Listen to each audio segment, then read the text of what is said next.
Bonjour à tous pour ce nouveau webinaire vers de nouveaux équilibres socio-économiques. Le thème du jour, c'est CAP 2030 vers l'ODD 13, la transition écologique au cœur des territoires. Alors très rapidement, pour introduire ce webinaire, qu'est-ce qu'on a appris sur les modèles socio-économiques depuis une décennie? Je pense que tout le monde est d'accord pour dire que la question des modèles socio-économiques est une question qui concerne et qui questionne toutes les organisations, qu'elles soient publiques ou privées, parce que face à la transformation systémique auquel on est confronté, la difficulté de ces transformations, il est bien important de réfléchir à notre pérennité et à la façon dont on peut agir collectivement ensemble. Donc ça fait 15 ans qu'il y a des travaux de recherche empirique sur la question des modèles socio-économiques, 15 ans de travaux collectifs qui ont été capitalisés et partagés, et notamment au travers de l'étude d'impact de l'ODD 17, qui a été qualifiée, mesurée et illustrée, notamment sur la question du faire alliance et de ses impacts. Ça fait depuis 4 ans, depuis 2020, que le Rameau, avec la direction jeunesse et éducation populaire et vie associative, copilote ensemble un programme qui s'appelle Reconnaissance des modèles socio-économiques d'intérêt général. Et ce programme a 3 objectifs: de partager tous ensemble une culture commune sur la diversité des modèles socio-économiques. Dans cette diversité, c'est de permettre à chacun de se repérer, de se questionner. Et puis, collectivement, c'est d'apprendre finalement à piloter la complexité de ces trajectoires socio-économiques. Donc, c'est un cheminement collectif qui a été capitalisé, que chaque mois, on souhaite partager tous ensemble. Alors, pour animer, partager ces connaissances, on a un cycle de webinaires tous les mois, donc un cycle sur les nouveaux modèles socio-économiques, les équilibres socio-économiques. C'est normalement tous les jeudis, troisième jeudi de chaque mois. Et l'objectif de ces webinaires, c'est de pouvoir valoriser les expériences qui incarnent justement ces pratiques collectives qui permettent de répondre et de réussir finalement l'agenda 2030 des objectifs de développement durable. Alors aujourd'hui, on en est au 18e webinaire de notre cycle, donc sur la transition écologique au cœur des territoires. On a pris l'exemple de la région Auvergne-Rhône-Alpes, donc on va voir ce qui s'y passe dans cette région, et on est ravis d'être en partenariat avec Rhône-Alpia, qui est représenté aujourd'hui par Josepha. Et aujourd'hui, ce webinaire est animé par le réseau des catalyseurs territoriaux que je représente. Alors, peut-être bien comprendre l'objectif de ces webinaires. On a eu depuis 4 ans un cheminement qui s'est enrichi. Les 2 premières années, on a décortiqué ce qu'est un modèle socio-économique d'une organisation à travers de ses piliers richesse humaine, financement et alliance. Donc, on a étudié les modèles socio-économiques au travers de différents exemples d'organisations. Depuis 2022, notre objectif, c'est de pouvoir éclairer les écosystèmes, comment l'écosystème public s'articule avec l'écosystème associatif, comment il s'articule avec l'écosystème des acteurs économiques. Et pour étudier ces écosystèmes, on a une vision, une approche globale et systémique où on va étudier, éclairer un domaine en particulier, la capacité des acteurs, la diversité des profils d'acteurs à s'interagir entre eux sur une question territoriale. Donc c'est vraiment l'objectif, c'est de pouvoir illustrer ces articulations entre domaines, acteurs et territoires. Ce que l'on vous propose aujourd'hui, c'est 4 temps. Un premier temps introductif où on va mettre en perspective, avoir un regard croisé sur l'innovation territoriale en pratique avec le réseau des catalyseurs territoriaux et le Rameau. On aura un deuxième temps qui sera dédié à la transition écologique et plus particulièrement à l'innovation territoriale et la place des associations en matière de transition écologique. Et c'est là où on parlera de Auvergne-Rhône-Alpes. On a la chance d'avoir 4 témoignages passionnants avec Rhône-Alpia, BioVallée, l'Institut français du monde associatif et le campus de Clermont d'AgroParisTech. On reviendra sur les actualités du mois et notamment, on va en reparler du lancement hier du cahier de recherche ODD 17, quelle trajectoire territoriale, publié par l'Institut de la recherche pour la Caisse des dépôts et le Rameau. Et enfin, on parlera du prochain webinaire qui aura lieu le 14 novembre, date importante à retenir. Donc, sans plus attendre, je vous propose donc d'introduire ce webinaire sur la question de l'innovation territoriale. Et pourquoi parler finalement de l'innovation territoriale quand on parle de transition et plus particulièrement de transition écologique? Alors, ce qui est très intéressant, c'est que lorsqu'on regarde les cahiers de recherche qui sont publiés par l'Institut pour la recherche de la Caisse des dépôts et le Rameau, en fait, c'est intéressant parce qu'ils partent de la notion même de projet de territoire, c'est-à-dire lieu d'incarnation de la mise en œuvre de l'agenda 2030. Donc, c'est au sein du territoire, des territoires, que cet agenda va se décliner. Et pour cela, il va y avoir la nécessité d'articuler les capacités d'innovation à la fois des acteurs publics locaux, à la fois des acteurs économiques, mais aussi bien sûr des acteurs de l'engagement, comme par exemple comme les associations. Donc l'innovation territoriale, c'est pas l'innovation publique, ce n'est pas l'innovation associative, c'est bien la capacité d'un écosystème territorial à se mobiliser pour innover ensemble au service du projet de territoire. Et donc l'innovation territoriale est bien au cœur des transitions et c'est bien ce que dit le cahier de recherche, ce nouveau cahier de recherche ODD 17, quelle trajectoire territoriale, qui définit que l'innovation territoriale est bien une réponse aux enjeux de transition qui sont incarnés par le projet de territoire. Alors une fois qu'on s'est dit, bon ben voilà, l'innovation territoriale est au cœur des transitions, mais comment on va pouvoir accélérer cette innovation territoriale? Et là, ce qui est intéressant, c'est de voir finalement ce que nous dit le cahier de recherche, le précédent cahier de recherche ODD 17, économie et territoire, qui met en avant 4 leviers qui permettent d'accélérer l'innovation territoriale. C'est l'accès à la connaissance sur les enjeux de coopération, c'est la possibilité de s'appuyer et d'accéder à une capitalisation des pratiques, c'est aussi de pouvoir qualifier des compétences transversales et donc de pouvoir les valoriser, voire peut-être à un moment donné de les développer. Et puis bien sûr, qui dit innovation territoriale, dit nécessairement une capacité à accompagner de l'ingénierie d'alliance et pour ça, il faut investir dans cette ingénierie d'alliance. Je vous propose donc sur ces 4 sujets de voir où on en est aujourd'hui et des avancées que l'on peut partager ensemble. Sur la question de la connaissance, tous les travaux de l'Observatoire des partenariats, donc ont une approche systémique, puisque on a des plans quinquennaux d'études, donc tous les 5 ans depuis 2008, qui viennent éclairer à la fois les domaines, les acteurs et les territoires sur ces capacités de coopération.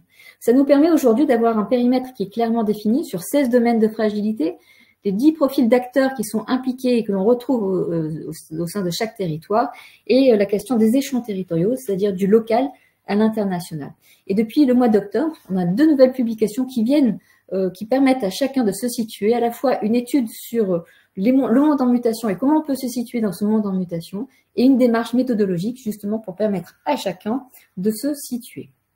Sur la question de la capitalisation, de l'accès à la capitalisation, on peut partir de l'exemple de la question des coopérations, puisque notamment on peut citer le vadémécum de la NPP Territoire de Projet qui avait en 2023 proposé une démarche pour développer les coopérations et réussir les transitions.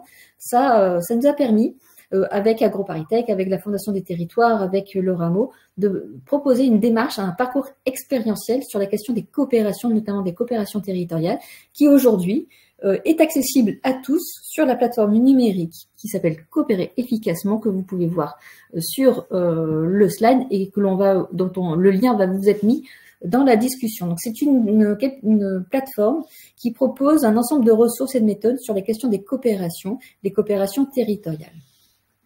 Ensuite, sur la question des compétences, je ne vais pas rentrer plus dans le détail parce que Cécile va nous en parler, mais on peut partir du travail de recherche qui a été réalisé par AgroParisTech dans le cadre d'un programme qui s'appelle le chef de projet innovation territoriale, qui va parler justement des pratiques d'innovation territoriale. Et à partir de ce travail de recherche, le réseau avec AgroParisTech et le Rameau a proposé une grille de qualification de 24 pratiques d'ingénierie territoriale, qui est un outil de dialogue qui va permettre à chacun finalement de se situer sur ce qu'on fait ou ce qu'il ne fait pas et de préciser son périmètre d'action. Et c'est par rapport à cette grille de qualification que, pareil, dans le programme chef de projet innovation territoriale, on a proposé un parcours expérientiel sur la question de l'innovation territoriale pour permettre à chacun, au travers de ce parcours, de pouvoir valoriser ses pratiques. Et enfin, sur cette question de compétences, le réseau s'est appuyé donc sur cette grille que l'on a réalisée ensemble pour lancer vendredi dernier une étude sur justement quel est l'état des lieux des pratiques qui sont mises en œuvre, tout dans un objectif de pouvoir valoriser ces pratiques et ensuite de pouvoir identifier quels seraient les besoins pour mieux accompagner les démarches de co-construction territoriale. Et pour information, cette étude, les principaux résultats de cette étude seront partagés lors du webinaire du mois de décembre, le 19 décembre prochain. Et enfin, pour terminer, un enjeu majeur, et je pense qu'un certain nombre d'entre vous comprennent tout à fait le sujet, c'est que pour développer l'innovation territoriale, il faut évidemment la financer, mais aussi il faut soutenir et investir dans l'ingénierie locale qui permet justement de faire émerger ces innovations territoriales. Et là, on peut s'appuyer sur tout le travail du fonds ODD 17, qui est un fonds qui permet justement d'investir et de soutenir l'ingénierie d'alliance d'intérêt général, donc depuis 2020, avec des modalités d'intervention diverses, et notamment l'une de ces modalités d'investissement est ce que l'on appelle le fonds d'ingénierie territoriale, qui a pour objectif de pouvoir adresser le premier kilomètre des besoins, notamment en termes d'ingénierie. Et ce fonds d'ingénierie territoriale sera mis en œuvre et déployé dans le cadre d'un programme applicatif qui s'appelle Réussir ensemble la territorialisation des transitions, dont l'objectif c'est de pouvoir couvrir les 12 régions métropolitaines et un territoire ultramarin d'ici le début de l'année prochaine. Voilà, donc cette introduction, c'était pour dire que l'innovation territoriale, c'est bien la capacité à réunir l'ensemble des acteurs au service des transitions, et en l'occurrence, on va le voir, au service de la transition écologique. Et avant de voir comment ça se met en œuvre très concrètement au sein de la région Auvergne-Rhône-Alpes, je vais laisser la parole à Charles Benoît Hetzig, président fondateur du Rameau, qui va nous parler un peu de l'enseignement de ce nouveau cahier de recherche qui a été publié hier avec l'Institut pour la recherche de la Caisse des dépôts. Merci Elodie, bonjour à toutes et tous. Alors effectivement, hier a été lancé ce nouveau cahier de recherche qui est en fait le pendant de celui de décembre, comme l'évoquait Elodie, après avoir défini en décembre dernier finalement pourquoi et pour faire quoi il était important d'utiliser les coopérations à la fois d'un point de vue économique et d'un point de vue intérêt général, en décortiquant les nouveaux modèles socio-économiques qui ont découlé. Il était important de regarder aujourd'hui quelles sont les trajectoires, la diversité des trajectoires que les territoires mettent en œuvre. Alors, pour le faire, bien évidemment, dans les travaux de recherche du Rameau, vous savez qu'on ne part pas d'une théorie, mais on part d'une observation de la pratique. Et en l'occurrence, l'observation de la pratique, ce sont les enseignements du programme chef de projet innovation territoriale, qui a été impulsé à l'automne 2019 par la Fondation des territoires et que le Rameau a eu le plaisir de piloter jusqu'à cet été au travers de 3 temps importants. D'abord, l'écoute des élus locaux, le lancement d'une 50aine d'expérimentations qui ont pu permettre de regarder la diversité de ce qui était fait en lien avec le fonds DD17, et puis après, auprès de 12 territoires pilotes, pendant lequel, durant 18 mois, nous avons observé la façon dont ces chefs de projet innovation territoriale, c'est-à-dire ces femmes et ces hommes à l'intérieur des collectivités territoriales, pilotent cette territorialisation des transitions. Alors, qu'en retenir en synthèse? 3 points qui sont essentiels. D'abord, et ça nous l'avons déjà plusieurs fois dit dans ces webinaires, c'est que le territoire joue un triple rôle stratégique dans les transitions. Le premier, c'est d'être le lieu de l'incarnation de l'intérêt général à portée de main, c'est-à-dire là où chacun d'entre nous peut se sentir acteur et non pas simplement spectateur de ces transitions. Et ça, c'est un élément totalement déterminant, bien évidemment, d'où l'importance de prendre et de considérer le territoire non pas comme un simple espace administratif, mais bien dans la logique finalement de l'espace dans lequel je me projette, je vois l'avenir qui est devant moi, et donc je peux agir. Et ça, c'est un élément tout à fait déterminant, puisque au-delà du jeu personnel, bien évidemment, se pose la question du nous collectif, et c'est bien là où les territoires incarnent donc cet intérêt général à portée de main. Le deuxième élément du territoire qui est fondamental, c'est que c'est un lieu d'expérimentation. Et là encore, nous avons, depuis 2020, dans ces webinaires mensuels, très souvent rappelé que d'un territoire à l'autre, la même solution, le même acteur ne vont pas décliner la même réponse, tout simplement parce que les besoins, les profils d'acteurs, les profils d'action qui sont déjà existants dans le territoire ne sont pas les mêmes. Et donc, cette capacité à avoir une agilité d'action a une répercussion très importante pour expérimenter les choses. J'aime souvent à dire que si ce qui permet d'avoir des médicaments, ce sont la paillasse des scientifiques, eh bien, ce qui permet d'avoir une cohésion sociale et territoriale, ce sont les espaces territoriaux, les expérimentations territoriales. Puis le troisième élément, qui est peut-être d'autant plus important aujourd'hui, c'est que le territoire, c'est l'espace où on peut prendre le risque de sortir de l'entre-soi pour faire l'entre-tous, c'est-à-dire pour être en capacité de dialoguer, d'agir, y compris avec ceux que nous n'aimons pas, y compris avec ceux qui ne partagent pas les mêmes valeurs, parce qu'effectivement, dans un territoire, on ne choisit pas ses voisins, et l'intérêt général, c'est bien justement d'être un élément au service de tous, et non pas simplement de quelques catégories choisis ou qui se sont choisis eux-mêmes. Et donc ça, cette logique-là est très importante parce que c'est là où on comprend pourquoi les territoires jouent un rôle particulièrement important dans ce 17e objectif. Comment allons-nous faire ensemble ce qu'aucun des acteurs ne peut faire seul? Encore faut-il que ce soit ancré et incarné, nous y reviendrons. Le deuxième élément qui est très important, et c'était l'objet même de ce programme chef de projet innovation territoriale, c'était de regarder l'effet de taille pour pouvoir agir efficacement. Nous avions vu, lors de nos travaux de recherche dans les années 2010, que l'effet de taille avait sur les organisations, et notamment sur la responsabilité sociétale des organisations, un élément totalement déterminant qui était l'effet de taille de l'organisation.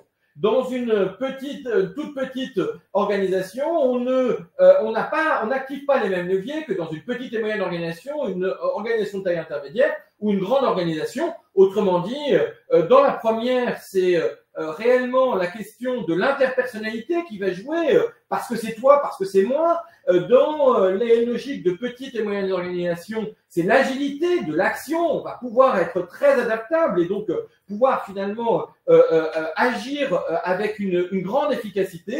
Dans les organisations de taille intermédiaire, c'est la démarche entrepreneuriale qui va être déterminante, et dans les grandes organisations, ce sont les processus qui vont driver les éléments. Bien évidemment, ces quatre éléments, l'interpersonnel, l'agilité de l'action, l'entrepreneuriat et le processus, sont présents dans toutes les tailles d'organisation. Mais on comprend très bien, et c'est ce que nous avions démontré à travers la responsabilité sociétale des entreprises en 2015, on comprend très bien que pour un boulanger ou une boulangère et pour une entreprise du CAC 40, ça ne se traduit pas de la même façon.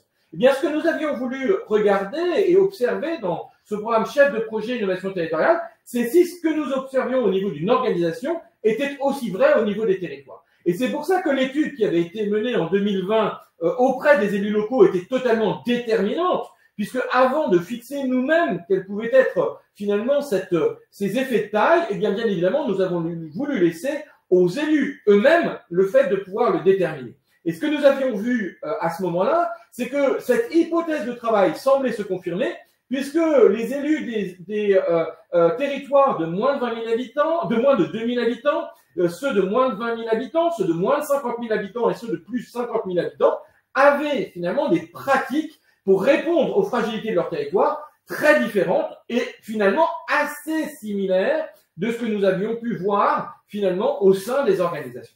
Et ce que nous avons voulu voir dans ce programme chef de projet innovation territoriale, c'est de cibler dans les petits et moyens territoires pour regarder si le fait qu'on soit dans un petit et moyen territoire faiblement doté en ingénierie au sein d'une collectivité territoriale par elle-même petite et moyenne eu égard au territoire, eh bien si cet effet de taille, finalement, quel impact ça pouvait avoir sur la capacité à piloter les transitions. Et ce qui a été très intéressant, c'est que nous avons constaté ce que nous avons déjà évoqué lors de ces webinaires au niveau des associations, c'est qu'en prenant le plus complexe des situations, eh bien finalement on en déduit des éléments extrêmement structurants pour tous. De la même façon que si aujourd'hui la France est leader mondial des biothérapies génétiques et cellulaires, c'est parce que la FM Téléthon, depuis 70 ans, s'est occupée de la plus complexe des maladies rares, les maladies neuromusculaires. Et bien là, en s'occupant de la façon dont nos collectivités territoriales dans les petits et moyens territoires vont assumer et assurer les transitions, eh bien nous avons découvert énormément de choses qui sont résumées dans ce cahier de recherche. Et le dernier point, bien évidemment, qui est d'autant plus important dans le contexte actuel, c'est que bien évidemment les équilibres socio-économiques reposent là aussi sur trois piliers qui doivent être articulés localement, que sont les richesses humaines, les richesses financières et les coopérations territoriales. Et là, ça devient très intéressant parce que là encore, si toute organisation doit se poser la question de ses richesses humaines, de ses ressources financières et de sa coopération, là, il n'est plus question simplement d'ajouter chacune des organisations, mais de regarder ce même triptyque à un niveau écosystémique, autrement dit, comment s'articule l'ensemble des capacités d'un territoire à animer la diversité des richesses humaines de ce territoire, la diversité des ressources financières de ce territoire et la diversité des coopérations territoriales de ce territoire. Et c'est bien ça qui a été observé pendant 5 ans et qui nous a permis de pouvoir arriver à cette réponse très concrète pour la mise en œuvre de trajectoires durables et inclusives. D'abord, le premier élément qui est déterminant, c'est que ces transitions nécessitent de pouvoir articuler un cap et un cadre commun. C'est là où l'agenda 2030 est absolument structurant, parce que si nous n'avons pas un cap et un cadre commun, la spécificité territoriale et l'agilité de l'action ne peut pas être mis en regard. Nous avons bien besoin de pouvoir savoir finalement pour aller vers où. Et c'est bien là où il est absolument indispensable de ne pas opposer, mais d'articuler finalement ce cap et ce cadre commun et les fameux projets de territoire qui ne sont pas, comme le rappelait Élodie, l'apanage d'un acteur. Ça n'est pas simplement limité à la vision de la collectivité territoriale, des associations ou des entreprises du territoire ou des citoyens d'un territoire. C'est bien cette confrontation de l'ensemble de ces acteurs qui constitue le territoire, qui permet de poser des projets de territoire qui sont à la fois durables et inclusifs. Et ce qui est très intéressant là-dedans, je vous invite d'ailleurs à regarder le Vadémécum, le premier Vadémécum, Élodie évoquait le 4e Vadémécum qu'a publié l'ANPP Territoire de Projet, le premier en 2021, était justement sur cette élaboration de projets de territoire qui ne soit pas l'apanage d'un acteur, mais bien le rôle de l'ensemble des acteurs. Et pour cela, il faut faire se rencontrer 3 dynamiques convergentes. D'abord, l'une, c'est bien évidemment le pilotage de l'intérêt général par les collectivités. Et dans une démocratie, il est absolument essentiel de rappeler que l'acteur légitime pour fixer l'intérêt général, c'est l'acteur public, et l'acteur public territorial, bien évidemment, joue ce rôle de façon extrêmement structurante. Et la co-construction des politiques publiques, c'est-à-dire la capacité à associer à la fois associations, citoyens, entreprises d'un territoire pour piloter cette démarche-là, est absolument structurante. La deuxième dynamique, c'est bien évidemment, et ça va être l'objet de notre webinaire, de mettre en valeur cette capacité du pouvoir d'engagement des femmes et des hommes d'un territoire, de se mobiliser ensemble, que ce soit à travers l'initiative citoyenne ou les formes organisées comme les associations d'intérêt général savent le porter.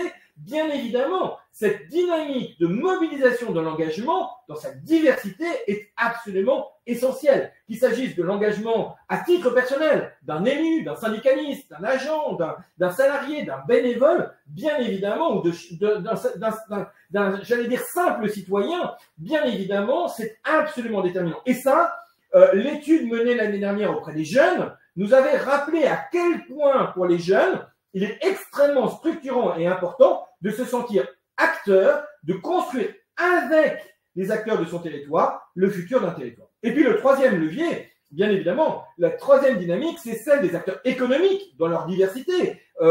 PME locales, acteurs de l'ESS, dynamiques publiques telles que les sociétés d'économie mixte publique.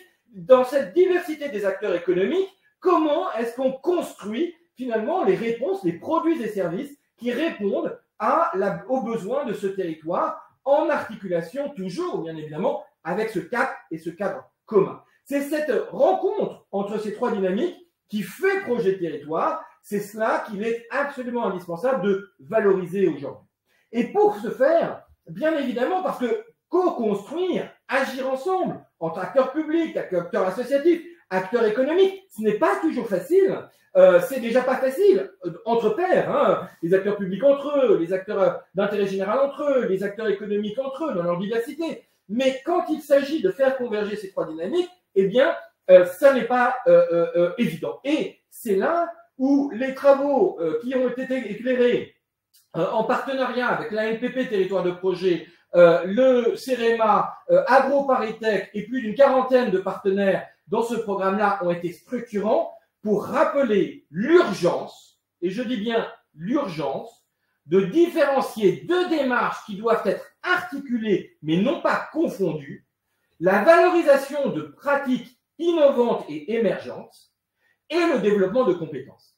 Et là ça rejoint vraiment un leitmotiv du rameau depuis 18 ans.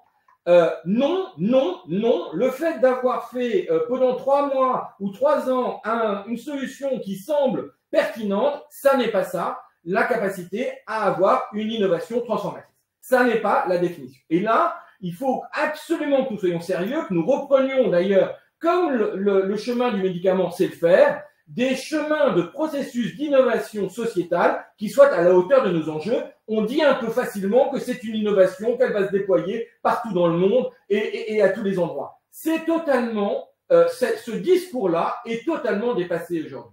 La capacité à inventer territorialement des solutions, bien sûr, en s'articulant avec d'autres dynamiques, mais en partant du premier kilomètre du besoin et non pas en essayant à coup de forcing, de faire le dernier kilomètre des solutions partout et de façon uniforme, est la seule façon dont on pourra en France être en capacité d'avoir une transition et une transformation sereine, non seulement à Paris, Nantes, Lille et bien évidemment Lyon, mais aussi à Bressuire, Langres, Saint-Benoît de la Réunion, parce que c'est cette dynamique-là qui doit être prise en compte. Et donc, l'innovation territoriale ne doit pas être confondue avec la capacité de déployer à grande échelle des solutions. C'est deux choses qui sont extrêmement complémentaires. Il ne s'agit absolument pas d'opposer les deux, mais il s'agit de les articuler et d'apprendre à les différencier. Et en cela, la note de Cécile Cotte et de Laurent Lévy est absolument remarquable parce qu'elle nous explique réellement les précautions que nous devons prendre pour ne pas nous abuser nous-mêmes sur la capacité à pouvoir croire que les trajectoires durables et inclusives, il va juste savoir appuyer sur un bouton ou mettre quelques millions pour qu'elles se développent. Non, non, non, il faut les réinventer territorialement. Et pour faire cela, bien évidemment, cet apprentissage en commun, eh bien, c'est là où il est très intéressant de regarder pas seulement la diversité de nos territoires, pas seulement la diversité des acteurs, mais aussi la diversité des domaines applicatifs. Et bien évidemment, pour parler de cette innovation territoriale, sans doute le thème de la transition écologique en pratique, non pas en théorie, mais en pratique, est bien évidemment un élément tout à fait pertinent pour pouvoir le faire. Pour trois raisons. D'abord, la première, c'est que des transitions, c'est la transition écologique qui est la plus transversale. Pourquoi la plus transversale? Parce que elle nous positionne, nous, en tant qu'humanité, dans un vivant beaucoup plus large que simplement notre seul fait de prendre en compte les transformations qui nous touchent en termes d'humanité. Je pense par exemple à la digitalisation.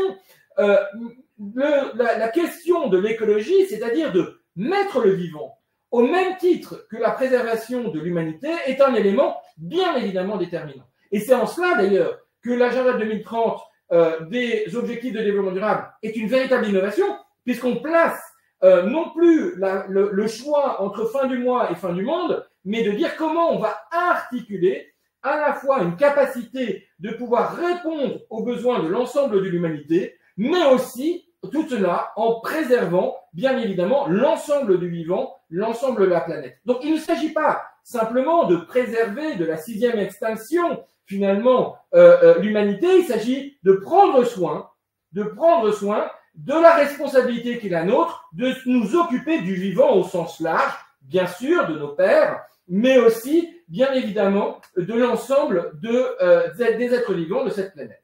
Et ça, c'est un élément très intéressant parce que ça nous permet de prendre une forme de distanciation. Le deuxième élément très intéressant là-dedans, c'est que, bien évidemment, le cheminement en commun est déjà largement engagé. On pourra dire qu'il a été bien fait, pas bien fait. Nous, en tant que laboratoire de recherche, ce n'est pas notre questionnement. Notre questionnement, c'est est-ce on est passé par des étapes déterminantes. D'abord, la première chose, c'est est-ce qu'on a écouté? Oui, il y a eu une convention citoyenne. On pourra juger de la méthode, est-ce qu'elle était bonne, pas bonne, est-ce que sa conclusion a été bien faite, pas bien faite. Il n'empêche que nous avons engagé en France une démarche finalement d'écoute et de co-construction avec les citoyens. Sur cette dynamique-là, on peut se réjouir que cette dynamique-là ait été engagée et peut-être encore plus que ce soit la 3e Assemblée de la République, c'est-à-dire le CESE, qui ait eu la charge d'organiser ça, puisque c'est le lieu de dialogue, c'est le lieu de vision à long terme de notre société. Et donc, oui, il y a eu, avec ces avancées et ces regrets, finalement, une capacité de mettre en dialogue cette question qui nous concerne tous. La deuxième élément, c'est est-ce qu'on a pris le temps de planifier les choses? C'est-à-dire pas simplement de dire il n'y a qu'un faucon, mais on va planifier. Oui, il y a eu cet exercice qui a été fait. Encore une fois, on peut critiquer. Est-ce qu'il a été plus ou moins bien fait? En tous les cas, la déclinaison de cette question, non seulement des ODD, mais vous savez que les ODD, le premier développement a été l'accord de Paris, et que cet accord de Paris soit décliné aujourd'hui dans une planification nationale, c'est un constat, c'est un exercice qui a été fait. Le troisième élément, c'est cette sectorisation. Est-ce qu'on a pris soin de se dire, oui, mais attention, dans tel et tel secteur, ce n'est pas la même réalité, donc il va falloir prendre en considération que secteur par secteur, ça ne soit pas la même réalité. Oui, ça a été fait. Et aujourd'hui, la question qui est devant nous, qui est stratégique, c'est réellement cette territorialisation des transitions. Parce que, comme je le disais tout à l'heure, si nous voulons garantir que partout en France, y compris dans nos territoires ultramarins, nous ayons une capacité à assurer cette transition écologique, qui est la question de la survie même de l'humanité, mais aussi de la survie du vivant, eh bien évidemment, c'est bien dans l'agilité du territoire qu'il faut aller chercher maintenant le premier kilomètre des besoins qui va déterminer finalement la façon d'appréhender cette logique-là. Et ce n'est pas seulement le Rameau qui le dit, puisque le président de l'ADEME lui-même, lors notamment du grand défi écologique, rappelait que la transition écologique sera territoriale ou ne sera pas. Nous sommes en totale cohérence finalement entre la volonté des territoires de le faire et la volonté de l'institution de reconnaître cette nécessité-là. Et d'ailleurs, la directrice de la recherche, Anne Varret, a été le témoin ce mois-ci des 3 questions A du cycle ODD 17 en pratique, et son interview est passionnante parce qu'elle montre à quel point cette capacité de construire, de co-construire la territorialisation des transitions, elle associera l'ensemble des acteurs, les acteurs du territoire, les acteurs nationaux, les acteurs académiques, l'ensemble des acteurs qui pourront justement comprendre la diversité de ces dynamiques qui sont déjà à l'œuvre sur nos territoires et que malheureusement, nous ne voyons pas assez souvent. Et c'est pour ça que nous avons voulu lancer ce cahier de recherche avec l'Institut pour la recherche de la Caisse des dépôts à 3 endroits et dans 3 écosystèmes différents. D'abord, nous avons lancé au moment du congrès de l'Association des villes universitaires de France qui réfléchissait hier sur justement le lien entre la recherche et les territoires, comment aujourd'hui la recherche peut venir soutenir ces démarches de transformation territoriale qui sont finalement la condition sine qua non de nos transformations. Le congrès de la VULF était absolument passionnant. L'intervention de la présidente de l'université de Poitiers et de la ville de Poitiers qui nous invitait était tout à fait déterminante pour montrer que cette articulation entre les acteurs de terrain et la recherche était clé pour pouvoir le faire. Le deuxième endroit où nous avons voulu le lancer, c'était à l'ETHUA, l'école de l'université d'Angers, où à Strasbourg hier avaient lieu les travaux dirigés sur cette question de cette co-construction territoriale sur un cas très concret qui est le plat d'AD à Salary. Comment est-ce que finalement les jeunes du master territoire, attractivité et créativité, eh bien apprennent leur futur métier de développeur culturel et territorial et patrimonial à travers justement cette capacité à assurer ces transitions. Et c'était le deuxième lieu où a été lancé ce cahier de recherche. Et puis le troisième, c'était à l'occasion de la semaine du développement de l'entreprise responsable et inclusive, qui est organisée par l'AFMD et le MEDEF, où là encore, il était important de venir porter tout le travail que les acteurs économiques font depuis maintenant près de 2 décennies, et à l'occasion duquel a été lancée la plateforme Coopérer efficacement. Parce que oui, nous pouvons le témoigner en termes de laboratoire de recherche empirique, il n'y a pas aujourd'hui un acteur ou un territoire ou un domaine qui ne se précipite pas pour se poser la question comment allons-nous faire? Et donc la question est bien celle de nos trajectoires, et celle de nos trajectoires quoi de mieux qu'aller chercher sur un territoire pionnier en la matière, avec des acteurs pionniers sur ce sujet, comment ils font concrètement, et c'est bien l'objet, je crois, de cette boussole sur le DD13. Exactement. Merci Charles Benoît pour cette introduction. Donc effectivement, comme l'a dit Charles Benoît et comme on l'a dit en introduction, ces webinaires ont pour vocation d'éclairer 3 prismes complémentaires. Alors aujourd'hui, ça va être celui de l'innovation territoriale au service de la transition écologique, vous l'avez bien compris. On a souhaité également éclairer la place des acteurs associatifs dans cette innovation territoriale, puisque ce sont des acteurs majeurs pour mobiliser l'ensemble des engagements aux côtés des collectivités. Et puis, on a pris l'exemple de la région Auvergne-Rhône-Alpes.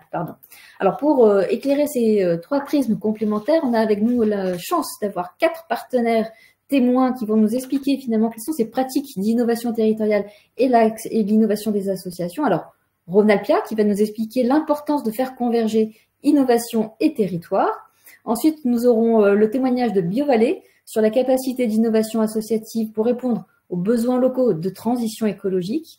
Ensuite, on ira prendre un tout petit peu de recul avec l'Institut français du monde associatif qui mobilise l'ensemble des acteurs de la recherche sur les liens entre faits associatifs et territoire. Et nous terminerons avec le campus de Clermont d'AgroParisTech qui parlera de ces fameuses pratiques d'innovation territoriale et de la nécessité de les valoriser. Alors, pour introduire ces 4 témoignages, je vais laisser la parole à Josepha Poré, qui est directrice générale de Rhône-Alpia, qui va nous expliquer pourquoi il est important de faire converger innovation et territoire.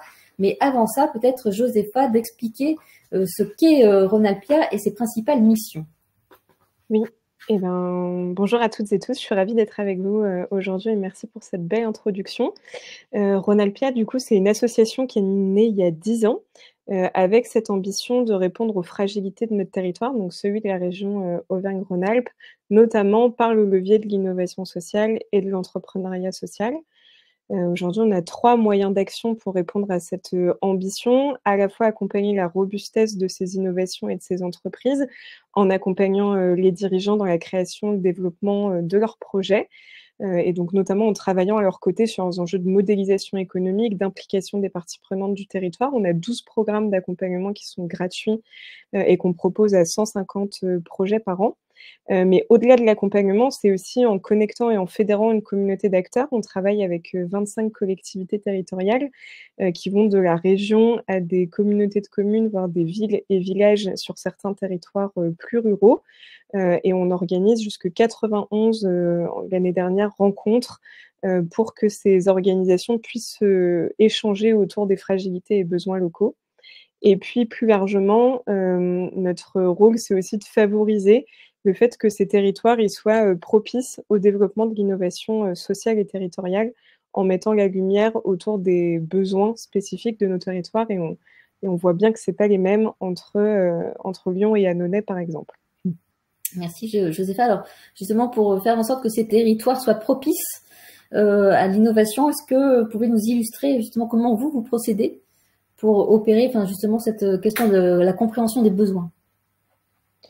Complètement. Peut-être une des premières étapes de pour rendre propice justement ces territoires, c'est favoriser la rencontre entre les besoins et les solutions existantes. Donc, on organise par exemple des événements qui s'appellent Impact ton territoire. Le dernier a eu lieu dans le Rouennais lundi dernier, où on fait des zooms sur des besoins du territoire. Là, c'était le sujet de la revitalisation sociale aussi des territoires, et on va essayer d'avoir des visions croisées autour de ces enjeux. Donc, il y a des élus ruraux qui interviennent, des associations, des grands comptes pour essayer de croiser les regards et avoir une vision, on va dire, élargie du besoin territorial qui, in fine, pourra amener à l'émergence ou le développement de solutions.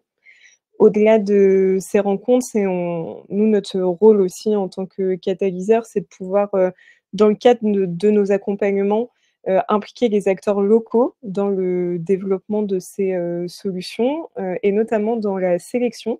Pour vous donner un exemple très concret, on porte un programme d'accompagnement à l'implantation territoriale qui vise à favoriser l'atterrissage, on va dire, l'implantation de solutions sur des territoires sur lesquels les besoins seraient peu ou mal satisfaits. Et dans ce cadre-là, on crée, pour sélectionner les projets, une gouvernance spécifique à l'échelle du territoire qui vient impliquer les acteurs publics, d'autres acteurs associatifs ou entreprises sociales qui sont sur ce même secteur d'activité, des experts du financement, par exemple, de l'entrepreneuriat social, l'innovation sociale comme France Active. Et ensemble, dans cette gouvernance autour de ce programme, et donc gouvernance territoriale, on va sélectionner des projets pour valider le fait que la solution est bien complémentaire avec l'écosystème qui est en place, que ce soit l'écosystème associatif, institutionnel, et bien faire se rencontrer du coup le besoin et la solution telle qu'on pourrait l'accompagner dans un second temps de phase d'accompagnement. Donc c'est important pour nous, au-delà des on va dire de l'outillage de l'accompagnement de ces solutions, de bien faire en sorte que celles qu'on choisit d'accompagner soient bien des réponses fines aux enjeux et aux besoins. Nous, on n'a pas cette connaissance 360 sur toutes les fragilités, mais du coup, on va s'entourer de regards et d'expertise pour affiner cette sélection et ces accompagnements dans un second temps, où notre rôle est aussi de travailler justement l'implication des parties prenantes dans le cadre des projets pour que ça devienne des vrais projets de territoire et que ce ne soit pas décloisonné, on va dire, des réalités locales.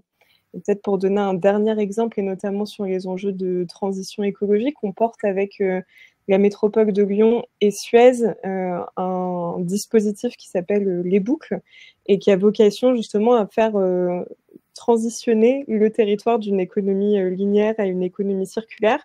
Et là, du coup, c'est l'alliance entre trois acteurs, donc Ronalpia, Suez et la métropole, qui ont créé cette forme de à la fois d'alliance et de gouvernance locale pour pouvoir favoriser le développement d'innovations sociales qui seraient les fers de lance de ces transitions au niveau territorial. Et là, le regard de différentes typologies d'acteurs qui ont des compétences et des temporalités différentes sont importantes pour faire croiser justement enjeux, besoins et solutions qui pourraient être dans notre communauté. Et dernière petite question, peut-être sur la transition écologique en Auvergne-Rhône-Alpes, quel serait l'enjeu qui vous paraît le plus à mettre en valeur par rapport à tout ce que vous venez de dire? Alors, la question n'est pas évidente parce qu'on est une région qui est très... qui a des typologies de territoires qui sont très différents et des organisations économiques et sociales aussi. On a un territoire qui est assez vaste, on retrouve à la fois des territoires très ruraux, mais aussi des métropoles dynamiques. Et c'est plutôt peut-être des exemples que je peux vous donner. On a des enjeux, par exemple, de transformation de filières dans des bassins qui sont encore très industriels, comme dans l'Ain avec la Plastique Vallée. Donc ça, c'est un enjeu de transition écologique qui passe par les filières industrielles de notre territoire, des enjeux de sensibilisation des publics et de justice sociale autour des enjeux de transition écologique aussi plutôt dans les grandes métropoles. Ou encore de dépollution avec les enjeux de logistique urbaine. Donc là, c'est des enjeux qu'on va retrouver plutôt dans les territoires assez denses de notre région. Et puis, on a aussi des territoires montagneux sur la région Auvergne-Rhône-Alpes. Donc, on a aussi des enjeux de décarbonation des mobilités, par exemple, dans les territoires de montagne. Donc, c'est plutôt... j'aurais pas une grande thématique à vous partager. Ce que j'illustre, c'est plutôt que ces défis aujourd'hui sont divers, ils sont pluriels et ils sont aussi complexes à adresser. Ils nécessitent de la transversalité dans leur approche, à la fois dans les parties prenantes qui s'en emparent, mais aussi qui seront impliquées dans les solutions. Et l'enjeu de proximité territoriale, il est d'autant plus important qu'on a besoin de s'allier aussi pour faire face à ces défis. Et je pense que la BioVallée va très bien l'illustrer juste après moi. Merci Ronalpia pour cette transition incroyable. Donc effectivement, nous allons laisser la parole à Yannick Rignet, qui est directeur de BioVallée, qui va nous expliquer, qui va nous illustrer la façon dont les associations se mobilisent sur cette question de transition écologique. Mais peut-être Yannick, en introduction, d'expliquer ce qu'est BioVallée. Et j'ai la main si vous voulez pour passer vos slides. Très bien. Eh bien, bonjour à toutes et tous. Déjà, merci Josépha de nous avoir finalement mis en relation avec le rameau et les catalyseurs territoriaux. J'ai l'impression qu'il y a un petit jeu chez vous que je ne cerne pas, mais ce n'est pas très important. Je suis heureux d'être là, je suis heureux de témoigner et en même temps, je suis assez penaud. Pour une raison simple, c'est que je réalise, seulement depuis quelques mois, l'ampleur des travaux menés par le rameau et les catalyseurs territoriaux. Et je dis ça pourrait ne pas être grave, mais en fait, j'ai un peu tout réinventé de mon côté. Ce qui est heureux néanmoins, c'est que ça résonne beaucoup. Et ça me rassure profondément. Alors, BioVallée, qu'est-ce que c'est? Déjà, c'est deux choses différentes, BioVallée et l'association BioVallée. Je vais y revenir, mais BioVallée, c'est un territoire géographique qui correspond à 3 intercommunalités. Donc, c'est déjà un périmètre à caractère administratif. Val-de-Drôme, Crétois-Pays de Saillant, Cœur de Drôme et Diois. Et il n'y a pas d'autres, il n'y a pas d'entité supra type pays, PETR, PNR à l'échelle de ce territoire. Mais c'est aussi une autre réalité géographique qui est celle du bassin versant de la rivière Drôme. Et c'est important parce que beaucoup de l'histoire collective du territoire vient notamment d'un travail conjoint sur la rivière. Donc finalement, c'est la rivière qui fait territoire chez nous plus que les couches administratives. BioVallée, c'est une histoire sur le temps long. Ça démarre en particulier, on pourrait dire, dans des approches post-68 Ardes, même si ce n'est pas l'alpha et l'oméga du territoire. Mais on a depuis 50 ans des actions de pionniers sur 2 enjeux particuliers, l'agriculture biologique, avec beaucoup de conversions dans les années 70, à la fois d'acteurs locaux, mais aussi de gens qui venaient de l'extérieur. Et deuxièmement, un travail collectif sur la dépollution de la rivière Drôme. Et du coup, est-ce que BioVallée, cette appellation-là, est un projet de territoire? En fait, non, parce qu'administrativement, chaque intercommunalité porte son propre projet de territoire. Néanmoins, dans le cadre en particulier de réponse à des appels à projets supra, régionaux, nationaux, il y a définition à un moment donné d'une vision partagée, d'une ambition collective. Alors, qui peut être chiffrée dans le cadre de contrats, mais qui, par ailleurs, a été vécu avec typiquement un projet que je trouve assez génial, en tout cas dans la simplicité dont il est formulé, rendre la rivière Drôme baignable, a été un projet très fort du territoire pendant une grande décennie, le temps que tous les travaux se fassent pour que la rivière soit effectivement propre et baignable. Donc ça, c'est plutôt BioVallée. BioVallée dans sa polysémie, mais notamment dans son entrée territoriale, son entrée projet.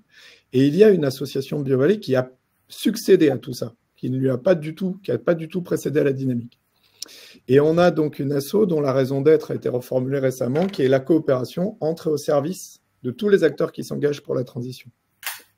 Ce qui fait que si on en vient à nos missions, la première, c'est donc fédérer et animer des réseaux d'acteurs locaux. Il y a vraiment ce côté se connaître et travailler ensemble.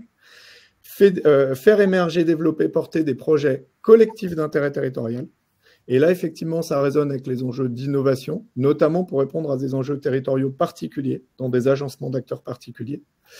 Et capitaliser et transmettre les savoirs utiles à la transition. On a une attention et des moyens particuliers sur la mise en relation science, savoir, société locale. Et sans rentrer dans les détails, on a quelques thématiques d'intervention. Il en manque beaucoup parce que le but, ce n'est pas de toutes les traiter nous. Il y a des coordinations existantes dans les intercos avec les acteurs associatifs et coopératifs existants. Et du coup, on va plutôt chercher des points de jonction, des choses un peu à l'interface, tourisme durable et apprenant, au sol, biodiversité. Vous voyez qu'on n'est pas sur des entrées qui correspondent classiquement aux compétences juridiques et ou aux silos qui peuvent exister, notamment dans les instances publiques. Donc voilà pour un portrait rapide de l'asso et du territoire BioVallée. Et donc, grâce à cette observation d'écosystèmes territoriaux, vous allez nous faire un zoom sur 2 acteurs associatifs pour illustrer cette capacité d'innovation des acteurs associatifs. Alors, tout à fait. Il y en a plein d'autres, mais on a fait 2 choix. Drôme-Molib, agence associative de mobilité, qui intervient particulièrement sur la Drôme rurale, mais globalement l'échelle de la Drôme, et pour un certain nombre de missions au-delà de la Drôme. C'est 7 salariés quand même, donc une grosse association. Drôme-Molib, plus de 300 000 € de budget annuel. En fait, de ce que j'ai pu comprendre, il y a 2 aujourd'hui agences associatives de mobilité en territoire rural, la Lozère et la Drôme. Donc ça ne court pas les rues, donc c'est quelque chose d'assez atypique. Chez nous, ça tient et ça existe depuis pas mal d'années grâce justement aux grands projets structurants que j'avais évoqués. Ce qui fait une résonance finalement avec le rôle notamment de l'association BioVallée par endroit, ou en tout cas de l'impulsion des collectivités locales. Notamment avec des fonds sur le programme Territoire d'innovation de l'État et FEDER au niveau régional. En fait, la contribution territoriale au budget de Drôme-Molib est assez faible et marginale en termes de proportion. Et on y reviendra, ce qui fait que les relations avec les intercommunalités devraient être bonnes et des fois elles ne le sont pas et c'est assez étonnant du fait du service apporté par l'acteur associatif. Si je décris rapidement les missions, sensibilisation, information du grand public, il y a à la fois un guichet dans une rue commerçante de la commune de Crest, un bus de la mobilité qui se balade comme il y a des bus France Service, et un guichet numérique, c'est-à-dire plutôt un portail numérique de solutions de mobilité. Des services concrets de mobilité, de la location de vélos, des voitures en autopartage qui sont gérées avec les intercommunalités, et un atelier de réparation de vélos, ça c'est aussi des services de l'asso. Bien sûr, un travail d'animation de réseau de liens entre acteurs, et maintenant une expertise aussi qui commence à monter avec des propositions d'accompagnement et de prestations. Plan de mobilité, formation, etc. Donc voilà pour un petit panorama de l'acteur Dromolib. Je fais vite, mais on n'a pas non plus 2 heures. Deuxième exemple, la Chignole. La Chignole, c'est une matériothèque, une outitech et une bricothèque. Matériothèque parce qu'elle récupère les matériaux et les remet en circulation comme le ferait une recyclerie. Outitech, c'est logique d'outils partagés mis à disposition des adhérents. Et bricothèque parce qu'il y a un accompagnement à des ateliers de fabrication. Donc c'est une solution opérationnelle dans le cadre de l'économie circulaire, sur des logiques de réemploi de matériaux, de réparation et de mutualisation d'outils et globalement de promotion de l'usage plutôt que de la propriété. Mais c'est aussi un espace de vie sociale, la bricothèque. Il y a un ensemble d'événements ouverts aux adhérents et aux bénéficiaires de la structure. Donc, un lieu de rencontre. Il y a une fête de la récup, par exemple, qui est une fête très festive qui rassemble tous les acteurs du secteur. Et c'est aussi un espace, finalement, on pourrait dire de développement de compétences psychosociales, pour parler un peu institutionnel, mais un espace où les gens vont monter en compétences, monter en capacité dans la logique du faire soi-même et de réparer soi-même. Donc, aussi un espace de pourquoi pas du fait de retrouver une certaine estime de soi. Et peut-être un aspect quand même important sur cet exemple en particulier, c'est que la Chignole a impulsé une dynamique de mise en réseau avec les autres matériothèques de la Drôme et au-delà. Et notamment autour de l'enjeu d'une mutualisation logistique, parce que c'est heureux, il y a aujourd'hui des opportunités avec la réglementation qui impose la déconstruction de bâtiments plutôt que leur démolition, et donc la récupération autant que possible de matériaux. Simplement, quand les immeubles font plusieurs étages et qu'on récupère 200 fenêtres, une petite matériothèque locale ne peut pas gérer les chaînes logistiques. Et donc aujourd'hui, il y a un travail de mutualisation finalement, et de développement commun entre les bricothèques pour se mettre à l'échelle potentiellement de la réponse aux enjeux locaux. Peut-être juste un élément que je voudrais appuyer là-dessus, autour de Dromolib et la bricothèque. On travaille beaucoup sur la notion d'opérateur territorial de transition chez nous. Et l'idée, c'est qu'au-delà de l'association, on pourrait dire de quartier qui fait du lien social, pour nous, ces structures-là, comme quelques autres, participent à la hauteur des enjeux d'un territoire à apporter des réponses opérationnelles. Et on est en train de travailler avec ces acteurs-là. Et pour moi, ils ne le sont pas nécessairement déjà opérateurs territoriaux de transition parce que ça implique une autonomie, une volonté de coordonner des acteurs, une démarche entrepreneuriale, etc. Mais on les accompagne à se révéler et ou à imaginer aller dans cette direction-là, qui est celle d'une capacité d'être à l'échelle.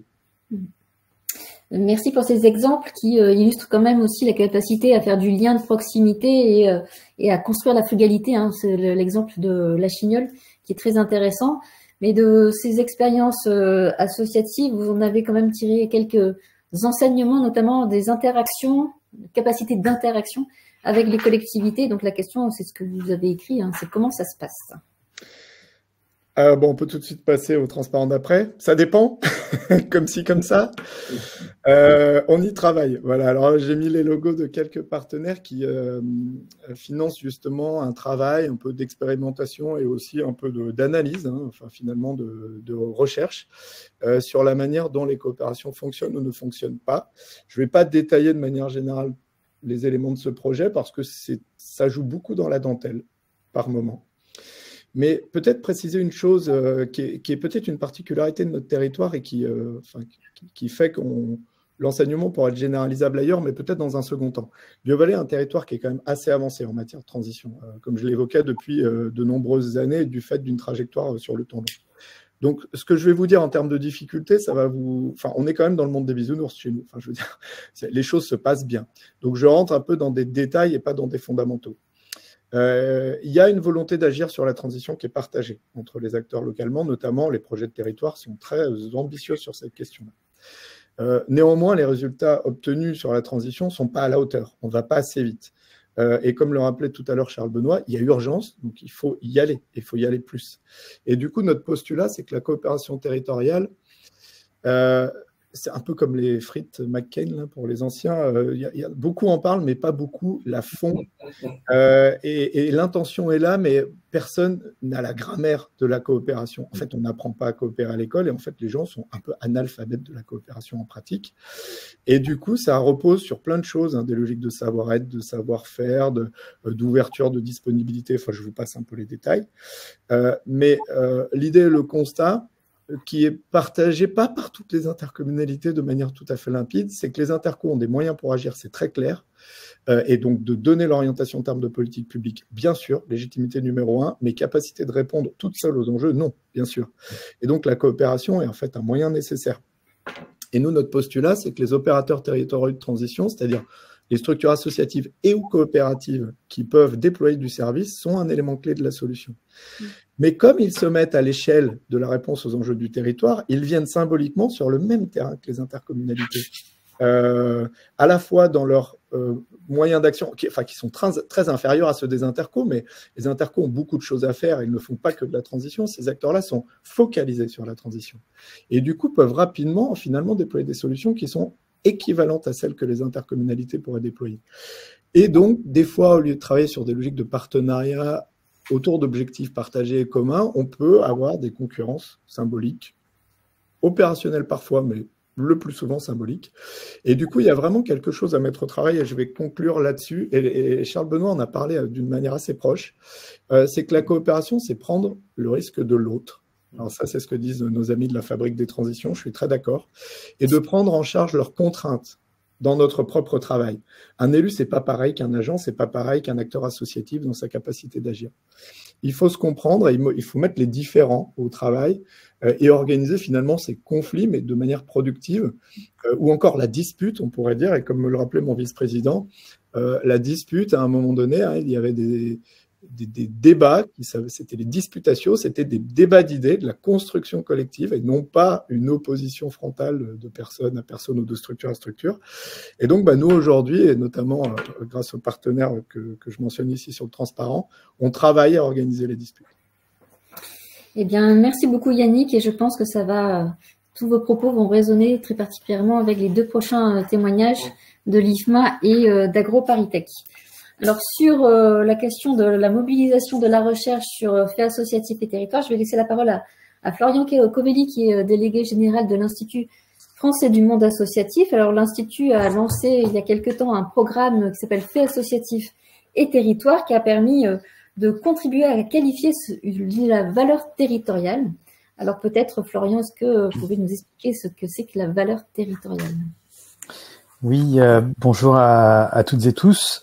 On est parti d'un constat. Alors, je sais que je dis ça dans un cercle de pionniers et de convaincus d'une lecture dynamique des territoires. Mais quand on interroge les associations, les élus, les fonctionnaires ou les chercheurs, la perception dominante des territoires, c'est d'abord un périmètre politique, administratif, un support à l'action.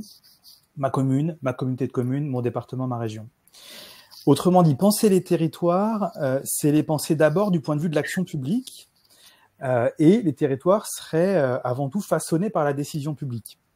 Et pour les associations, finalement, les territoires seraient avant tout des territoires de financement. Je le dis bien avant tout et en perception dominante. Mais ce que dit cette grille de lecture territoriale, ça peut avoir comme conséquence de mettre au second plan les associations en les considérant finalement comme dépendantes de l'action publique, voire comme prestataires de services publics, c'est-à-dire plutôt comme des agents économiques. Et dans ce cadre-là, on va regarder les associations avec les lunettes des financeurs, en se demandant est-ce qu'elles contribuent correctement aux politiques publiques du territoire. Et pour ça, on va évaluer les résultats de leurs actions, leur impact quantitatif, le nombre de bénéficiaires qu'elles ont touchés. Mais les territoires sont plus que des territoires de financement, ils sont plus que le fruit de la seule décision publique, bien entendu, ici on le sait, ils sont aussi le fruit des interactions entre l'ensemble des acteurs qu'ils composent, dont les associations. Autrement dit, les territoires sont aussi construits par les associations, et comprendre la place que prennent les associations dans cet écosystème d'interaction, c'est comprendre comment elles contribuent à la fabrique des territoires. Voilà, c'est toute la dynamique des projets de territoire dont parlait Charles Benoît, et c'est l'exemple avec BioVallée. Et dans ce cas, c'est notre grille de lecture qui permet de comprendre les associations pour elles-mêmes et pour ce qu'elles apportent au territoire, pas uniquement en regardant les résultats de leurs actions et leurs impacts, et pas uniquement comme des prestataires ou des agents économiques, mais aussi en prenant en compte ce qu'elles sont, comment elles s'ancrent dans le territoire et comment elles contribuent à la vitalité sociale, culturelle, économique, mais aussi démocratique de ce territoire. Par exemple, et concrètement, en regardant leur mode de fonctionnement, leur mode de gouvernance, leur choix de modèle socio-économique. Par exemple, si on mobilise du bénévolat, on s'ancre dans le territoire, on se connecte à ses besoins, on produit une capacité de réponse et d'innovation.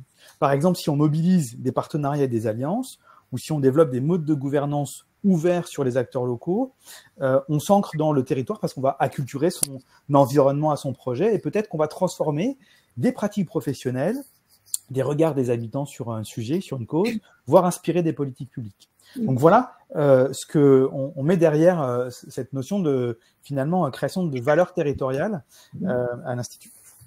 Et alors, je crois qu'à l'issue de ce programme, il y a un groupe de travail qui s'est constitué sur faits associatifs, territoire et transition écologique, ça tombe bien. Et je crois que vous avez 2 enseignements clés à nous partager sur justement ce premier retour du groupe de travail. Oui, ce sont des groupes de travail qui mêlent des acteurs et des chercheurs autour d'un sujet important pour le monde associatif. Et donc là, sur ce dernier groupe de travail qu'on a lancé, a effectivement révélé des grands besoins de connaissances pour mieux comprendre la contribution du fait associatif à la transition écologique en territoire. Et donc, deux enseignements clés. Le premier enseignement clé porte sur les mécanismes d'interaction, justement. Par la lecture des interactions, nous pensons qu'on peut comprendre des mécanismes et des conditions de la production territoriale de la transition écologique. Qu'est-ce qui se joue, par exemple, dans les relations entre associations et pouvoir public? Le comme ci, comme ça de Yannick. Le monde associatif n'est pas uniforme, loin de là. Il y a différentes natures de sa contribution à la transition dans ses relations à son écosystème. Depuis l'interpellation jusqu'à la co-construction, on pourrait aussi se demander comment ces formes différentes s'articulent, se complètent, voire s'antagonisent.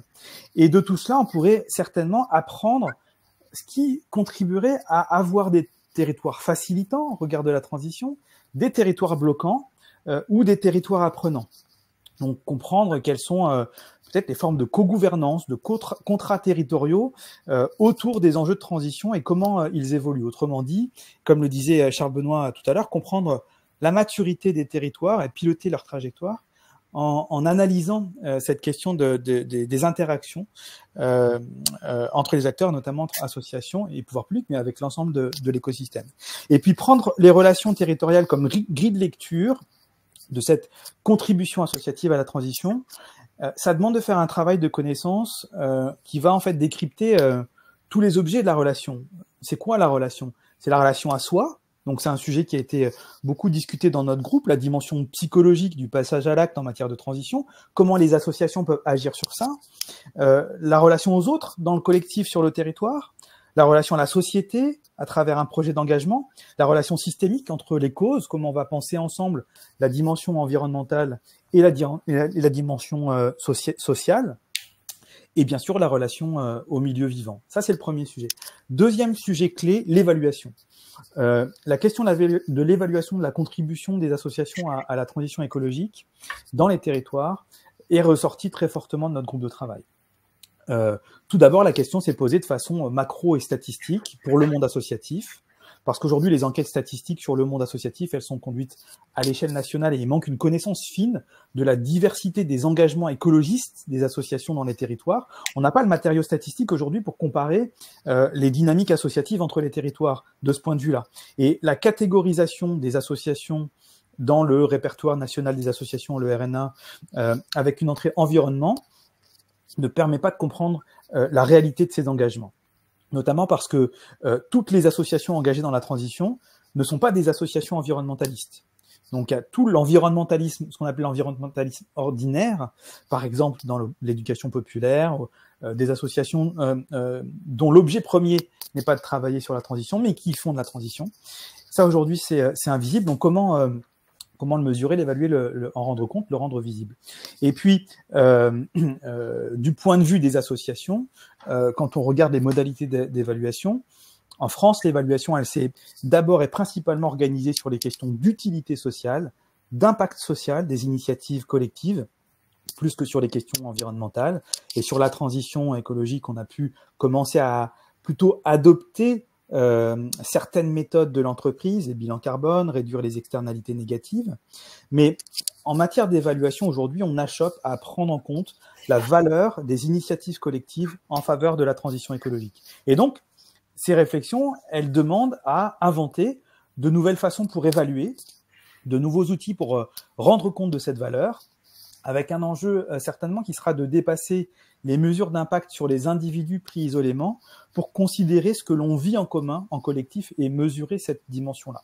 Et puis, il y a une question qui s'est insérée dans nos réflexions au titre de l'évaluation, c'est la question démocratique. On s'est demandé si, finalement, au croisement de la contribution écologique et territoriale, il n'y avait pas aussi l'opportunité là de mesurer et peut-être aussi de penser ou repenser une contribution associative à un renouveau démocratique pour tisser des alliances, sortir des polarisations, produire de nouvelles politiques finalement de vie en commun.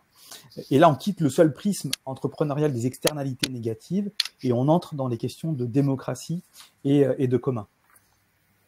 Merci Florian. Je crois qu'il y a Charles Bonnat qui, avant de conclure, il y a Charles Bonnat qui veut. Oui, j'avais deux éléments pour moi qui sont importants peut-être à rappeler, Florian. Le premier, c'est moi ce que je trouve absolument passionnant dans les travaux de l'IFMA sur ce sujet-là, c'est finalement cette forme de cheminement par lequel vous êtes passé. Vous avez commencé par vous interroger sur la question du modèle socio-économique et de la valeur au niveau des associations.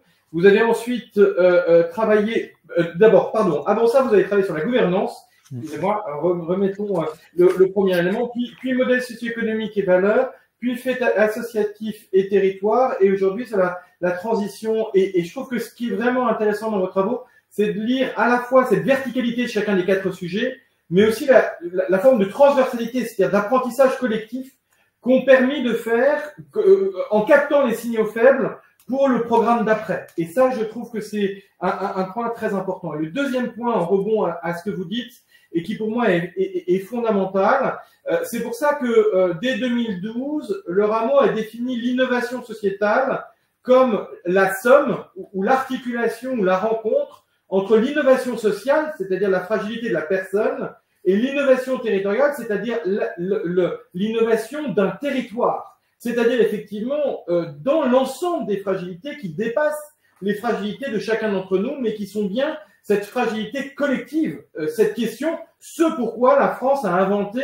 il y a 1500 ans le concept d'intérêt général, c'est-à-dire la réponse finalement collective n'est pas la somme de la réponse aux fragilités individuelles de chacun, et il y a bien quelque chose qui va au-delà. Et ce que je trouve intéressant dans ce que vous mettez en avant, c'est cette logique de rappeler que finalement cette fragilité territoriale, elle ne se limite pas à la fragilité ou à la somme des fragilités individuelles des publics qui la composent. Et c'est sans doute cette question-là, et la question démocratique auquel on est confronté aujourd'hui, est majeure. Et je rappelle que c'est la raison pour laquelle ce sont les pays du Sud qui ont exigé qu'en une nuit soit écrit le 17e objectif de développement durable. Comment allons-nous faire ensemble ce qu'aucun ne peut faire seul en tenant compte de cette fragilité territoriale, c'est-à-dire qui ne se limite pas à la somme des fragilités individuelles de chacun, mais qui est bien la capacité à construire ensemble une cohérence d'action, une cohésion des acteurs et une capacité à pérenniser les ressources dont on a besoin pour agir. Et je trouve que dans ce cheminement de l'IFMA, gouvernance, puis modèle socio-économique et valeurs, puis fait associatif et territoire, puis transition écologique, je trouve qu'il y a quelque chose là-dedans, dans le cheminement entre les associations praticiennes et les chercheurs qui est extrêmement pertinente dans la question qu'on se pose aujourd'hui. Et justement, pour continuer, Florian, pour conclure, qu'est-ce que la recherche va pouvoir creuser et apporter au sujet du fait associatif, territoire et transition écologique? Alors, à l'Institut, on considère que la connaissance, c'est une ressource pour renforcer les stratégies des acteurs, les plaidoyers, le dialogue avec les acteurs publics, et finalement que c'est une ressource pour transformer la société. Et si l'on s'attelle à identifier les besoins de connaissances, comme on l'a fait dans ce groupe de travail, c'est justement pour pouvoir, à l'avenir, orienter de nouvelles recherches en réponse aux attentes des territoires, aux attentes des acteurs associatifs et aux attentes de la transition écologique.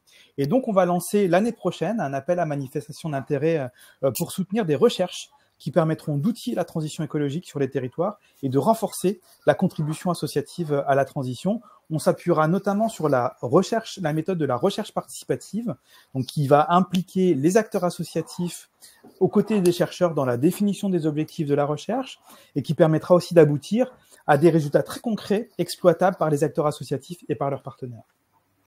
Merci Florian pour ce témoignage. Alors, pour terminer notre boussole de l'ODD 13, je vais laisser la parole à Cécile Cotte, mais pour introduire, on a bien vu tout au long de ce webinaire qu'il y a différentes façons d'appréhender le territoire et les multiples, parce qu'on a vu que dans la notion de projet de territoire, il y a une diversité d'acteurs qui souhaitent ou qui prennent part déjà à ce territoire, et ça oblige, on l'a pu l'entendre en filigrane, les collectivités, les acteurs publics locaux à trouver de nouveaux modes de dialogue, de nouveaux modes d'interaction avec des initiatives qui ne relèvent pas nécessairement d'eux et qui ne dépendent pas nécessairement que des collectivités.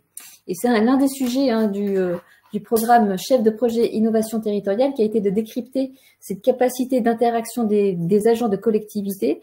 Et c'est bien donc Cécile Cotte qui est chargée d'ingénierie de formation au campus de Clermont d'AgroParisTech, qui va nous expliquer quels sont les principaux enseignements de ce programme chef de projet innovation territoriale. Cécile, c'est à vous.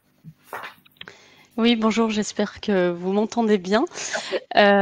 Merci à tous pour vos interventions qui sont vraiment passionnantes. Alors je précise, c'est le campus AgroParisTech est à Clermont-Ferrand, donc effectivement dans la région Auvergne-Rhône-Alpes, comme tous les témoignages précédents. Et j'étais ravie de vous écouter et de cette invitation de la part d'Élodie et de Charles Benoît, parce qu'en fait, il y a plein de mots qui rentrent en résonance. J'ai vu que vous étiez nombreux à introduire vos propos par justement ce qui fait territoire pour vous, un peu cette notion de territoire, où on dépasse largement les limites administratives pour rentrer plutôt sur des questions d'interaction, d'espace aussi biophysique, mais qui est aussi culturel derrière, si j'ai bien compris, avec les propos de BioVallée. Et je pense que cette complexité de la notion de territoire, c'est justement toute l'approche qu'essaye d'avoir le campus de Clermont-Ferrand d'AgroParisTech, qui est certes une école d'ingénieurs agronomes, mais qui a des campus en région qui vont s'intéresser à partir de recherche-action, de recherche justement en lien avec les acteurs locaux, de comprendre un petit peu ces questions territoriales, ces questions de transition, d'accompagnement de l'action publique. Et on est une petite équipe en sciences humaines et sociales.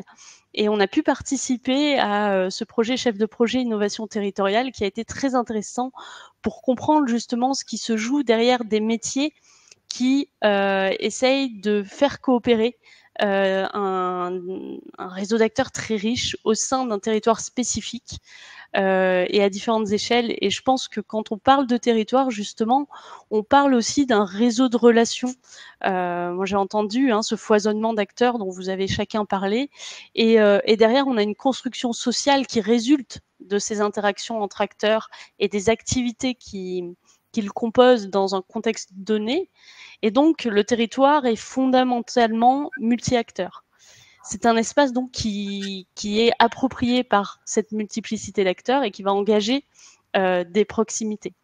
Et je pense que les témoignages précédents l'illustrent parfaitement, cette dimension collective qui n'est pas toujours évidente. J'ai noté aussi qu'on disait on n'apprend pas à coopérer. Je pense que justement les écoles d'enseignement supérieur sont en train d'évoluer vers des réflexions pour cet apprentissage-là. Et cet apprentissage, en tout cas, il il provient aussi des éléments de recherche qu'on peut mener et de connaissances sur la façon dont ces métiers opèrent. Et je pense qu'en tout cas, ce retour des territoires, d'une approche territoriale, ça réhabilite un tissu, un maillage d'acteurs locaux qui ne sont pas uniquement de la sphère publique, mais effectivement peuvent être des associations, des entreprises locales, tout un ensemble, un écosystème très varié qui peut être porteur d'une capacité d'innovation et d'action. Et tout l'intérêt va être de savoir comment se saisir de cette complexité du territoire, comment mettre en mouvement cette diversité de visions, de pratiques, pour construire un patrimoine territorial en commun, finalement. Et on va le voir à travers cette étude sur les chefs de projet innovation territoriale, on a compris qu'on était invité à innover, à inventer d'autres cadres théoriques, méthodologiques, proposer d'autres imaginaires pour inclure justement d'autres parties prenantes. Et tout ça ne peut pas se faire dans des logiques en silo, mais plutôt invite à avoir une pensée transversale qui pense aussi les différentes échelles, à la fois locales, globales, et qu'on ne peut pas le faire seul. Donc c'est important de composer à plusieurs et de coopérer. Et je pense que c'est l'apprentissage de ce webinaire à travers vos exemples. Donc nous, à AgroParisTech, on essaye de comprendre un peu les mécanismes à l'œuvre justement dans ces métiers qui vont favoriser, faire émerger la coopération.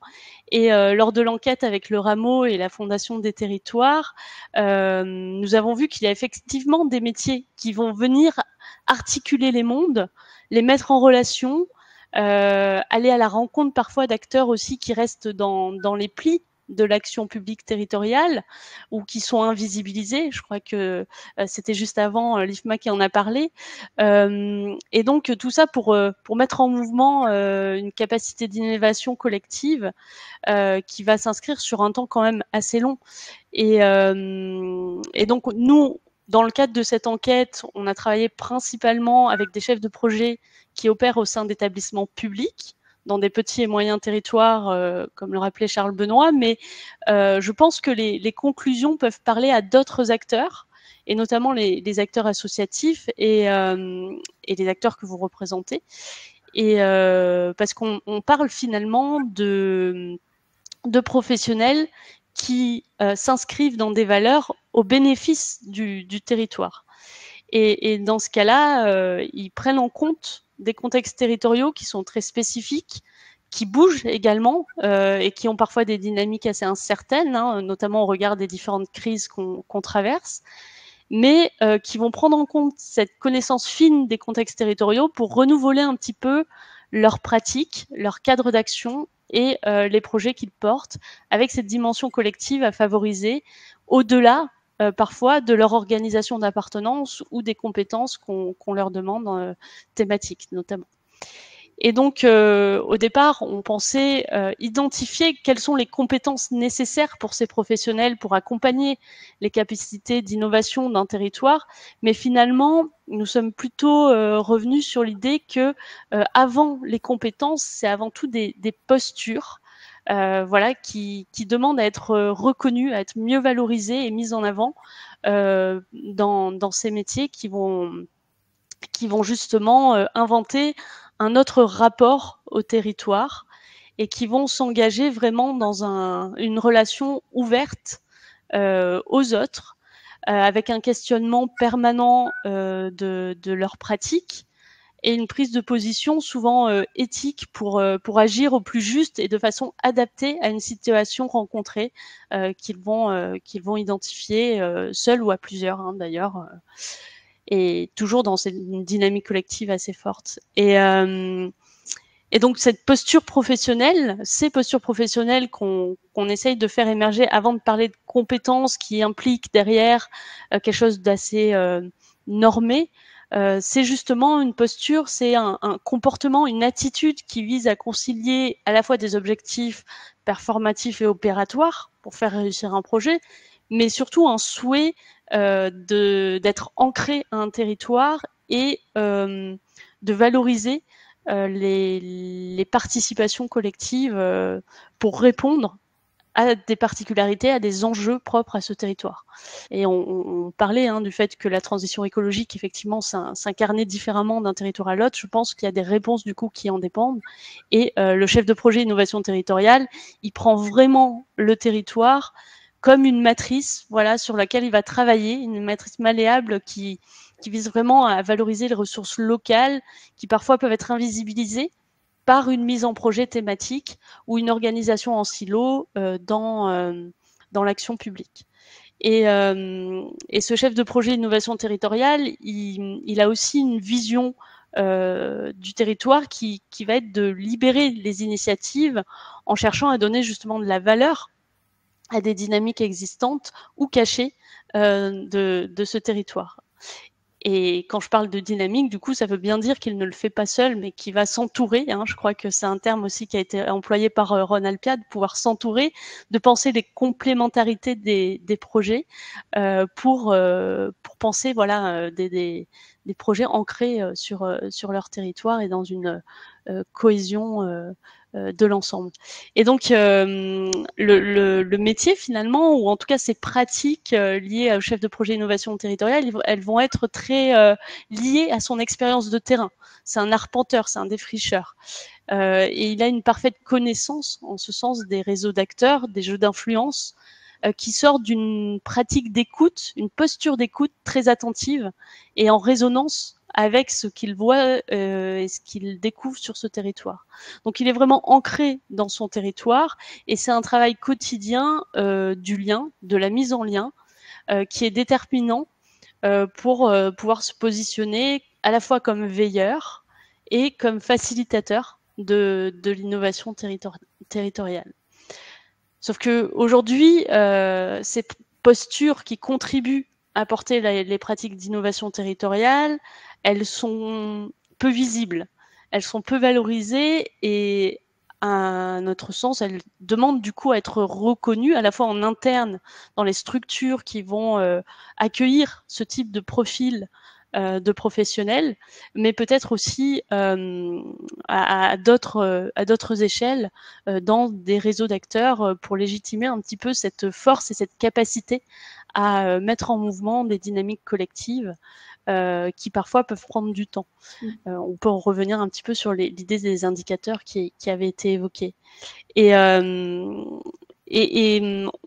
en amont de cette reconnaissance à AgroParisTech, donc on est une école d'enseignement supérieur, on essaye de développer sur le campus de Clermont-Ferrand justement cette reconnaissance qui passe par la posture avant les compétences, aussi par la formation initiale, aussi professionnelle, puisqu'on porte des formations courtes, mais l'idée c'est de transformer aussi nos cursus d'ingénieurs pour aller en ce sens, non pas de former des personnes qui vont être la solution, mais plutôt qui vont être à l'écoute de réponses possibles à construire ensemble.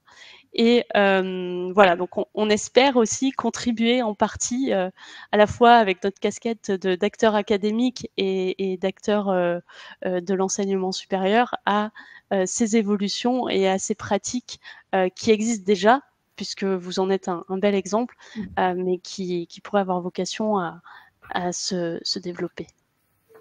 Merci Cécile, et tout votre témoignage est vraiment très complémentaire à ce que disait Florian tout à l'heure du rôle de la recherche et plus globalement des acteurs académiques à valoriser ces pratiques innovantes, que ce soit en termes de recherche, d'enseignement, et je pense qu'AgroParisTech n'aura pas terminé sur le fait de creuser ces questions de posture. Alors, n'hésitez pas tous les participants, si vous avez des questions, Ronald Piat, BioVallée, l'IFMA ou AgroParisTech, on a encore quelques minutes. Et en attendant que vous posiez éventuellement vos questions dans le chat, je vais laisser la parole à Yann Huliat, qui est directeur de l'Observatoire des partenariats, qui va nous faire le tour des actualités du mois d'octobre. Yann, c'est à toi.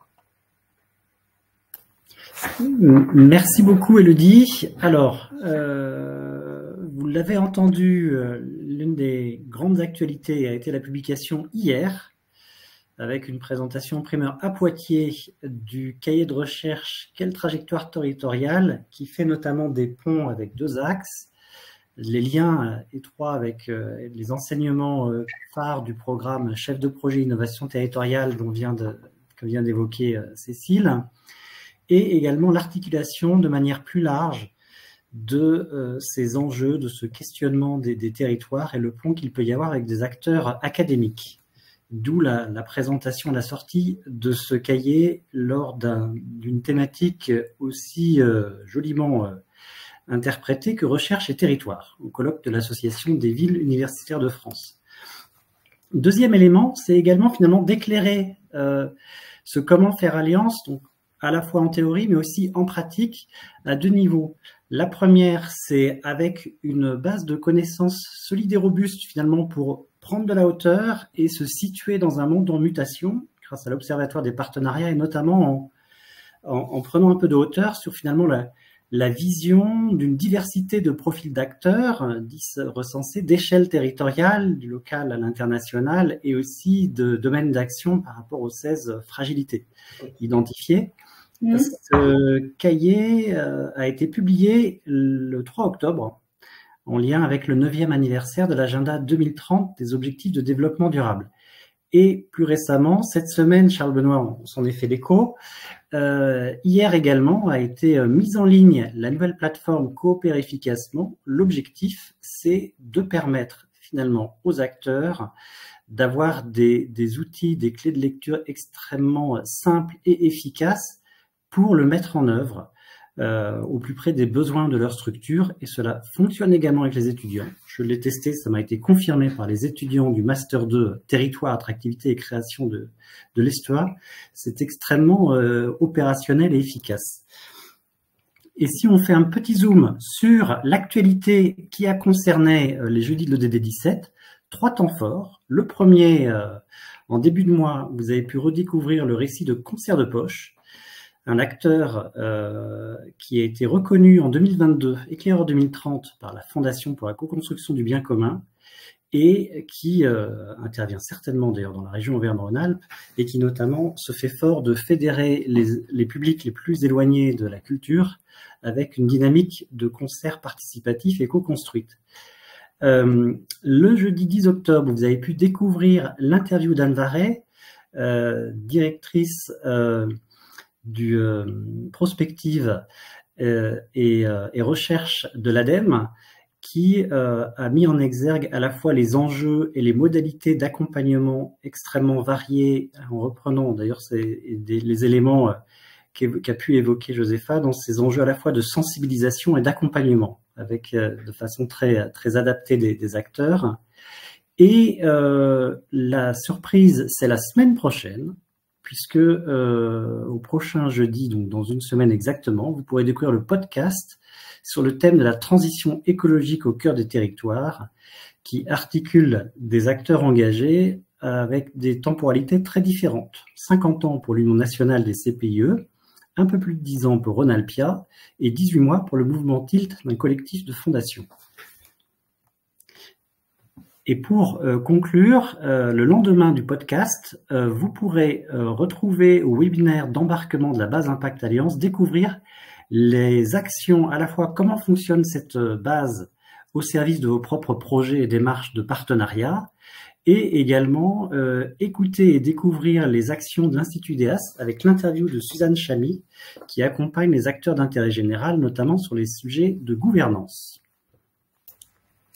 Merci Yann, et pour information, donc le webinaire est enregistré, vous allez tous recevoir le replay pour ceux qui s'intéressent. Et puis comme le disait Amélie dans le chat au démarrage, le support est également accessible sur la plateforme Trajectoire socio-économique au même titre que les anciens webinaires qui sont de toute façon capitalisés chaque mois. Donc le mois prochain, on a rendez-vous avec vous le 14 novembre et non pas le 21 comme ça aurait dû être le cas. Là, cette fois-ci, il faut bien avoir en tête, c'est le 14. Ce sera toujours de 13h. Comment ? On peut dire pourquoi. On peut dire pourquoi, parce que le 21, nous serons en direct de Salon des maires pour publier l'étude auprès des maires, Impact et Trajectoire, qui renouvellera l'étude de 2020 sur la façon dont les maires co-construisent les projets territoires. Et donc, le 14 novembre, c'est toujours à 13h. Ce sera animé par l'Observatoire des partenariats, donc, qui pilote cette étude. Et le thème du 19e webinaire, ça sera les médias. Donc, comment les médias valorisent les différentes formes d'engagement, qu'est-ce qu'ils font, pour réussir l'agenda 2030. Donc, rendez-vous le 14 novembre à 13 h pour parler des médias. Merci à tous. Merci à nos différents intervenants qui étaient comme toujours passionnants. Et on vous dit très bonne journée et très bonne semaine. À bientôt. À bientôt. Merci beaucoup. À bientôt. Merci, au plaisir. Très bel après-midi. Merci. Merci.